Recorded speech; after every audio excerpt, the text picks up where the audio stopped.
Bismillahirrahmanirrahim. Assalamualaikum warahmatullahi wabarakatuh. Perkenalkan, nama saya Awi Aprianti dengan NIM 2014-322, mahasiswi jurusan Asuransi Syariah, semester 3 kelas A, UIN Sultan Maulana Hasanuddin, Banten.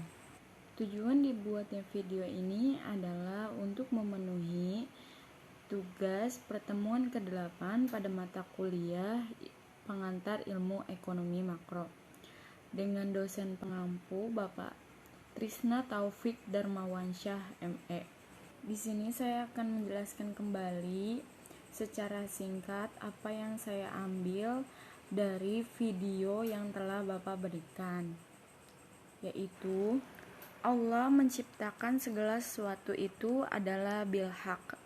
Begitu demikian Allah menciptakan emas dan perak karena diperlukan dengan fungsi tertentu dan juga sebagai harta.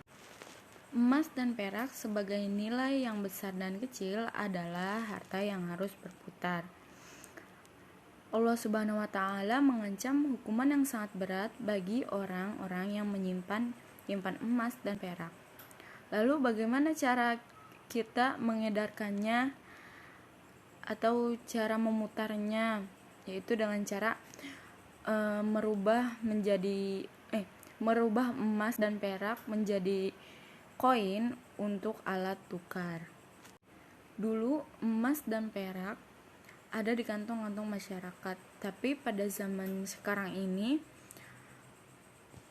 telah diganti dengan ilmu sihir. Lalu kemana emas dan perak itu? Awalnya muncullah para pandai emas yang mengatakan emas dan perak tidak aman jika dibawa kemana-mana. Jadi emas dan peraknya dititipkan dengan bukti kwitansi. Lalu jika ingin dibelanjakan, kwitansinya dikembalikan dan baru emas bisa diambil dan dibelanjakan sesuai nilainya. Akhirnya pada abad 17, para pandai emas ini mengatakan terlalu banyak kwitansi sehingga menjadi repot, dan para bankir ini meminta kepada raja monopoli agar bisa menciptakan alat tukar baru dan diberikan oleh raja, dan raja pun meminta imbalannya. Mereka memberi imbalannya dalam bentuk hutang dan berbunga. Disinilah muncul bank sentral bersamaan dengan hutang publik, sehingga menjadikan Indonesia saat ini bagi bayi yang baru lahir membawa hutang 8 juta kepada bankir. Selanjutnya pada tahun 29 Amerika mengalami krisis, dan para bankir ini meminta bantuan kepada pemerintah dengan cara merampas seluruh emas rakyat. Rakyat Amerika harus menyerahkan emasnya dibeli dengan harga $22 per 30 gram. Pada tahun 34 mereka mengeluarkan uang kertas baru. Uang kertas baru ini berbeda dengan uang yang semula, yaitu perbedaannya tidak ada kata-kata in gold coin. Dengan kata lain, emas yang semula harta milik rakyat kini menjadi dagangan dan harganya pun diubah. Kini sebagian besar uang ialah by komputer, jadi tidak lagi berupa uang kertas yang mengandung unsur emas. Akibatnya kita hidup sepenuhnya di bawah ilmu sihir karena tidak ada nilainya. Uang kertas bisa menjadi berlipat ganda zalimnya melalui bank sistem, yaitu dengan cara uang yang dihutangkan akan beranak pinak. Bagi bank, uang yang dititipkan adalah liability, maka harus dipinjamkan dengan bunga pada orang-orang yang membutuhkan, dengan 10% untuk cadangan. Misi pokok bank membuat semua orang miskin supaya tidak mampu membeli apapun kecuali berhutang melalui bank.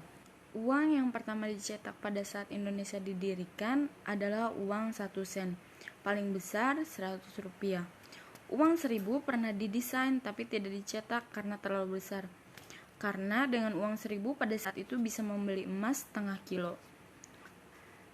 Selanjutnya, karena uang kertas itu sihir, dicetak makin banyak, nilainya makin merosot. Pada tahun tahun 52, rupiah sudah mulai tidak laku, dibikinlah uang 1.000 rupiah. Pada tahun 57, uang 1.000 sudah mulai tidak laku. Dibuatlah uang 2.500 rupiah dan 5.000 rupiah. Selanjutnya, pertama kali tahun 64, muncullah uang 10.000 rupiah. Dan Pak Karno bilang, kita sudah terlalu miskin. Maka uang 1.000 digunduli menjadi 1 rupiah. Dan tidak lama muncul lagi uang kertas yang baru. Karena uang kertas itu penipuan. Singkat cerita, Pak Harto dibilang berhasil dalam pembangunan dan beliau membuat uang kertas 50.000 dengan gambar Pak Harto dan pesawatnya. Tapi ini hanyalah ilusi lain. Karena semakin uangnya besar, maka semakin miskin. Maka ketika terjadi krismon, rupiah semakin tidak laku dan harus dibuat uang 100.000. Jadi sebenarnya redenominasi bukan untuk mengatai inflasi, melainkan menutupi inflasi. Baik, cukup sekian yang bisa saya simpulkan dan saya sampaikan. Kurang lebihnya mohon maaf. Wabillahi taufik